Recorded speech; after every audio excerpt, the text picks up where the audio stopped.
Good morning. Karthika పురాణము 27వ అధ్యాయము ప్రారంభ. అంబరీషుని ఉదాత్తత.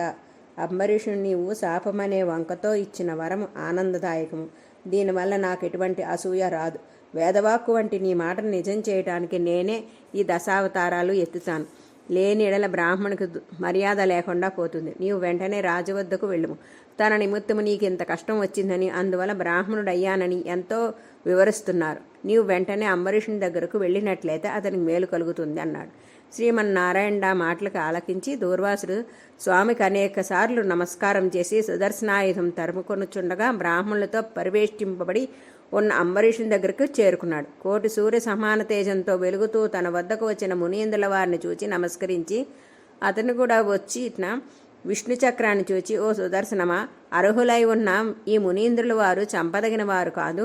అతనిలో ఉన్న తప్పులను మన్నించి అతన్ని రక్షించము. మిక్కిలి కౌర్యంతో అతన్ని చంపవద్దు, రక్షించమనే నన్ను శరణాగతుడైన మున్ని కాపాడు అంటూ దూర్వాస మునీంద్రుని కౌగులించుకున్నాడు.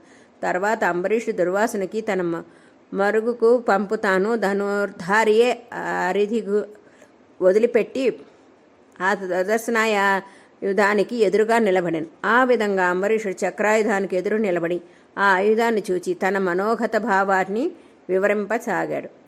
ఇది స్కాంద పురాణార్ఘతమందలి కార్తీక మహత్యమందలి 27వ అధ్యాయము సంపూర్ణం. ఓం నమ శివాయ. హర హర మహాదేవ. శంభో శంకర.